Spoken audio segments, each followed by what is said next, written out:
Bismillah, alhamdulillah, wassalatu wassalamu ala rasulillah wa ala alihi wa sahbihi wa mawalah. Baik teman-teman semuanya, di video kita kali ini kita akan membahas suatu tema yang sangat penting, yaitu memahami sesuatu yang diprioritaskan di dalam Islam. Maksud dari pembahasan ini adalah bagaimana kita dapat mengutamakan dan menomorsatukan sesuatu yang memang diutamakan oleh agama Islam, dan bagaimana caranya kita menempatkan segala sesuatu yang diajarkan oleh Islam sesuai dengan tempatnya. Contohnya apa? Misalkan dalam Islam pembahasan akidah, pembahasan tentang beriman kepada Allah, tauhid dan sebagainya adalah pembahasan yang sangat penting dan paling utama secara mutlak di dalam agama Islam. Nah, seseorang yang mengetahui bahwa pembahasan akidah dan tauhid adalah pembahasan yang utama dan dinomorsatukan oleh Islam, dia akan mengedepankan pembahasan tersebut dan menjelaskan pembahasan tersebut lebih baik dan juga lebih utama daripada pembahasan yang lain. Misalkan seperti pembahasan perbedaan pendapat dan sebagainya. Karena hal tersebut lebih utama, yaitu tauhid lebih utama, sehingga dia kedepankan pembahasan tersebut. Kenapa kita harus membahas pembahasan ini? Karena beberapa orang dari umat Islam, mereka seolah-olah tidak mengetahui hal yang diutamakan di dalam agama Islam. Mungkin mereka mengetahuinya, akan tetapi mereka lalai untuk menjalankan sesuatu yang memang diutamakan di dalam agama Islam. Sehingga contohnya mereka lebih sibuk membahas pembahasan yang mana para ulama berbeda pendapat pada pembahasan tersebut. Mereka sibuk dengan pembahasan tersebut dan akhirnya lalai membahas pembahasan yang memang diutamakan di dalam agama Islam.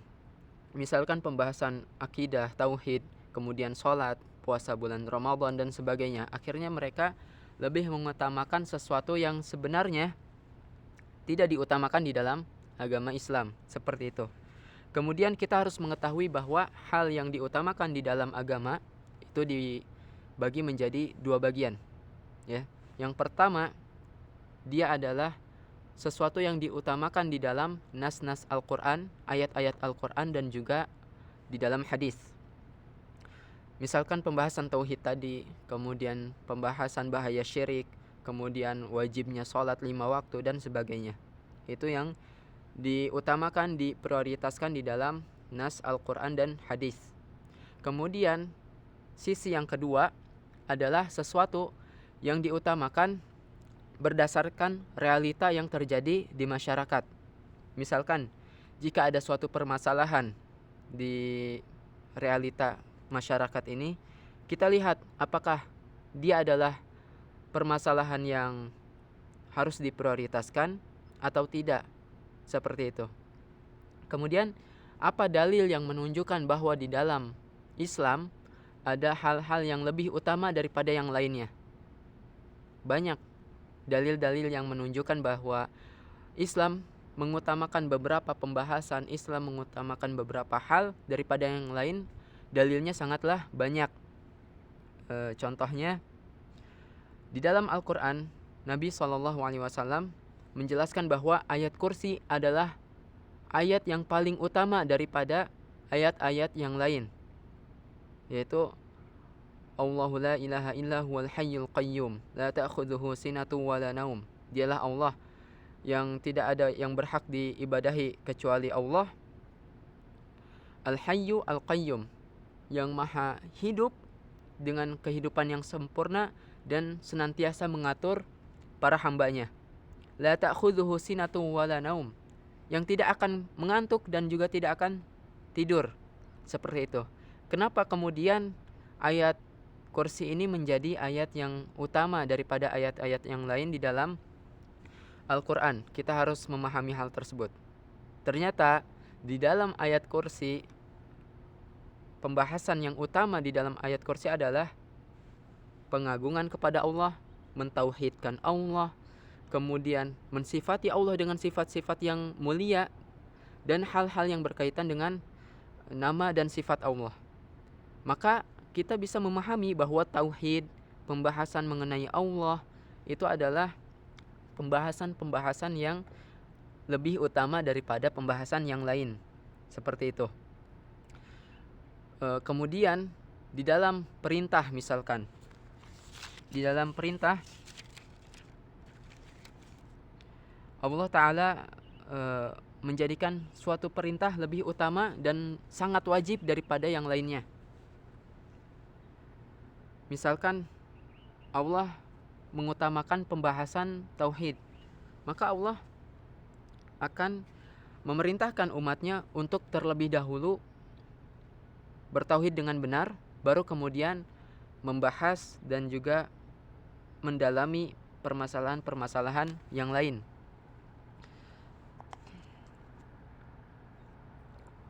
Misalkan ketika Nabi SAW mengutus atau mengirim Mu'adz bin Jabal radhiyallahu taala anhu ke negeri Yaman, apa kata Nabi SAW? Apa perintah pertama yang Rasulullah SAW sampaikan? Nabi Muhammad SAW berkata seperti ini: Innaka taqdamu qauman min ahlil kitab. Sesungguhnya engkau akan mendatangi suatu kaum dari ahli kitab, yaitu Yahudi dan Nasrani. Falyakun awwala ma tad'uuhu ilaihi syahadatu alla ilaha illallah. Maka hendaknya yang pertama kali engkau dakwahkan mereka kepada hal tersebut adalah syahadat, persaksian bahwa tidak ada yang berhak diibadahi dengan benar kecuali Allah. Ini menunjukkan bahwa Allah memerintahkan terlebih dahulu pembahasan mengenai tauhid dibanding yang lain, seperti itu. Kemudian kata Rasulullah, jika mereka menerima hal tersebut, maka katakanlah kepada mereka bahwasanya diwajibkan atas mereka sholat 5 waktu pada sehari semalamnya. Dan seperti itu kewajiban-kewajiban yang lainnya di dalam hadis disebutkan. Itu menunjukkan bahwa ada sesuatu yang lebih utama daripada yang lainnya. Jadi yang pertama ini lebih utama, kemudian ada hal-hal di bawahnya, derajatnya di bawah hal yang lebih utama tersebut. Seperti itu. Kemudian misalkan di dalam larangan, misalkan di dalam Al-Quran Allah Ta'ala berfirman, Qul ta'alau atlu ma harrama rabbukum alaikum alla tusyriku bihi syai'a wa bil walidaini ihsana. Katakanlah wahai Muhammad, ta'alau, kemarilah wahai kaum Arab, kata Nabi, atlu ma harrama rabbukum alaikum. Ya, ini khitab atau Nabi sedang berbicara kepada umatnya pada saat itu. Atlu ma harrama rabbukum alaikum. Akan aku bacakan, akan aku jelaskan kepada kalian apa yang diharamkan oleh Rabb kalian kepada kalian, seperti itu. Alla tusyriku bihi syai'a. Yang pertama kata Nabi apa? Janganlah kalian berbuat syirik, jangan kalian persekutukan Allah dengan hal yang lain. Itu menunjukkan bahwa pembahasan ini sangatlah penting karena didahulukan wabil walidaini ihsana. Baru setelah itu kata Allah Ta'ala wabil walidaini ihsana. Dan dengan kedua orang tua bersikap baiklah. Ini menunjukkan bahwa marotib, ada tingkatan-tingkatan di dalam keutamaan suatu pembahasan di dalam agama Islam. Ya. Kemudian contoh-contoh kesalahan di dalam memahami prioritas. Ada beberapa contoh yang dan sangat banyak contoh ini. Kita akan melihat beberapa contohnya saja. Misalkan ada seseorang yang lebih mengutamakan akal daripada nakal atau wahyu. Ketika ada seseorang yang dia lebih mengutamakan akalnya daripada wahyu, itu menunjukkan bahwa dia telah terjatuh kepada kesalahan pada pembahasan prioritas ini. Dan akhirnya seseorang yang dia lebih mengutamakan akalnya daripada wahyu, dia akan sesat pada banyak pembahasan, pada banyak permasalahan. Kemudian contoh yang kedua, misalkan menjadikan suatu pembahasan dia lebih penting dari pembahasan yang lain. Seperti misalkan dia lebih sering membahas hal-hal yang diperdebatkan di dalam agama Islam sampai akhirnya dia lupa bahwasanya ada beberapa pembahasan yang memang dia lebih utama daripada pembahasan tersebut. Kemudian contoh lainnya ketika membahas suatu ilmu, dia lebih membahas dari sisi yang tidak lebih utama daripada sisi yang lain. Misalkan ketika membahas tauhid. Ketika membahas tauhid, dia lebih mengutamakan pembahasan tentang eksistensi Allah. Ya, pada saat ini memang hal tersebut sangatlah penting untuk dibahas karena banyak syubhat atau kerancuan berkenaan dengan ateisme, sehingga perlu untuk didahulukan. Tetapi pada zaman sahabat atau pada zaman dahulu, ulama terdahulu, pembahasan akan keberadaan Allah, pembahasan akan eksistensi Tuhan itu tidak lebih utama daripada pembahasan beribadah kepada Tuhan tersebut. Karena kalau kita lihat kafir Quraisy misalkan, mereka mengakui bahwasanya Allah itu adalah Tuhan, Allah itu ada dan dia adalah Tuhan yang maha kuasa. Akan tetapi bersamaan dengan hal tersebut, mereka terjatuh kepada kesalahan di mana mereka beribadah kepada sesembahan lain selain Allah, sehingga pembahasan mengenai bahwasanya ibadah hanya boleh diberikan kepada Allah menjadi pembahasan yang sangat penting. Tentu kita melihat kepada zaman dan realita yang terjadi ya. Pada saat ini misalkan pembahasan akan eksistensi Allah adalah pembahasan yang penting ya, kita dahulukan pembahasan hal tersebut ya. Hal tersebut kita dahulukan daripada yang lain, dan itu juga tergantung siapa yang kita dakwahkan, siapa yang kita ajak untuk memahami suatu permasalahan.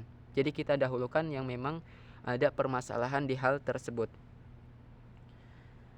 Misal atau contoh yang lain adalah mereka yang lebih mementingkan pribadinya daripada umat, atau lebih mengajak kepada suatu golongan, suatu kelompok daripada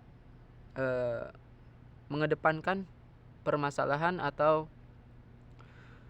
persatuan umat, seperti itu. Ada mereka yang lebih mengutamakan atau lebih sering berdakwah kepada kelompoknya, maksudnya mengajak orang lain untuk masuk ke dalam kelompoknya, kepada alirannya, kepada ormasnya, sehingga dia lebih senang jika seandainya seseorang itu masuk dan bergabung di ormasnya daripada orang tersebut menjadi seorang muslim biasa dan dia mengedepankan permasalahan umatnya. Dan ketika seseorang dia lebih merasa bangga ketika ormas dan kelompoknya dipuji daripada ketika Allah dan Rasulnya dipuji, itu menunjukkan bahwa ada kesalahan yang terjadi. Ada kesalahan yang terjadi pada orang tersebut. Kita sebagai seorang muslim, tanpa memandang apa ormas kita, apa kelompok kita, apa aliran kita, seharusnya kita sebagai seorang muslim harus lebih senang dan bahagia ketika Allah dan Rasulnya dipuji daripada ormasnya dipuji, seperti itu. Itu salah satu atau beberapa contoh kesalahan dalam hal prioritas ini. Kemudian apa hasil dari kesalahan yang terjadi ketika seseorang tidak memahami prioritas? Salah satunya adalah salah dalam beribadah. Contohnya apa? Salah dalam beribadah ini contohnya banyak. Salah satunya adalah seseorang yang kaya, dia lebih suka untuk melakukan umroh, lebih suka untuk sering umroh daripada bersedekah. Padahal umroh itu di dalam mazhab Syafi'i misalkan itu hanya wajib sekali saja seumur hidup. Ketika seseorang sudah mampu untuk berumroh, maka dia wajib hanya sekali saja, seperti itu. Maka lebih baiknya Untuk umroh lagi, untuk umroh kedua kalinya, ketiga kalinya ya tidak apa-apa. Tapi ketika ada sesuatu yang lebih utama daripada mengerjakan umroh, misalkan membantu saudaranya yang kesulitan, ya itu harusnya lebih dia utamakan, seperti itu. Ini salah satu contoh hasil dari kesalahan dalam memahami prioritas. Dia akan salah dalam beribadah.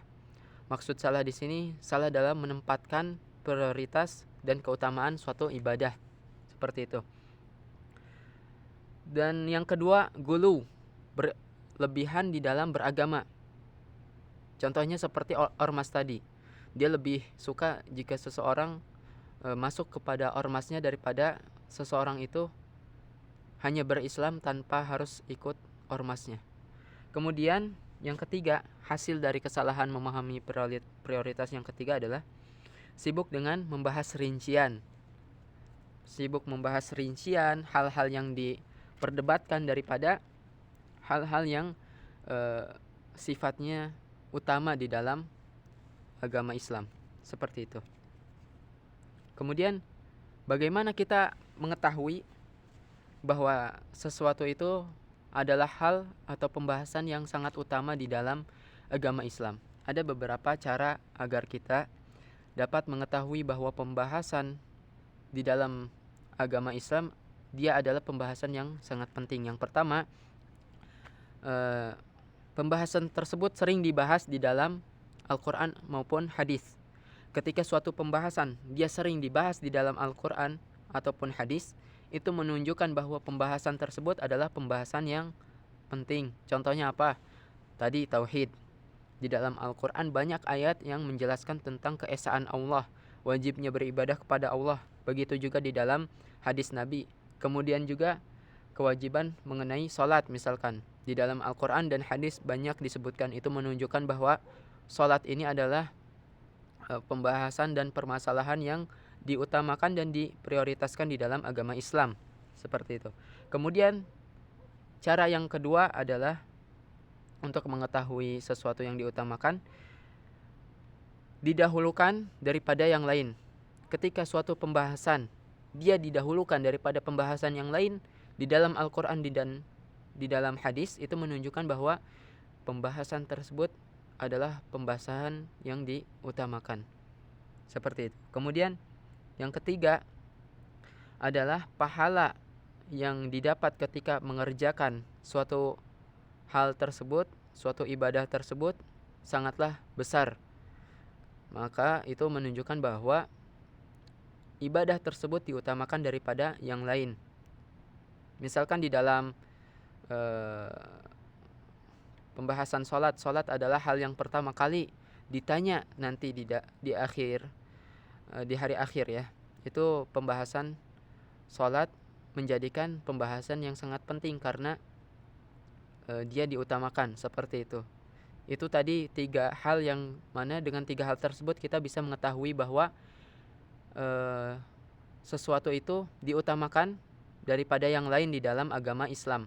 Yang pertama, sering dijelaskan di dalam Al-Quran di dalam hadis. Yang kedua, hal tersebut lebih didahulukan daripada yang lain. Dan yang ketiga, pahala yang didapat dari mengerjakan sesuatu tersebut itu lebih besar, dan balasan atau siksaan dari meninggalkan hal tersebut sangatlah bahaya. Itu menunjukkan bahwa sesuatu itu diprioritaskan di dalam agama Islam.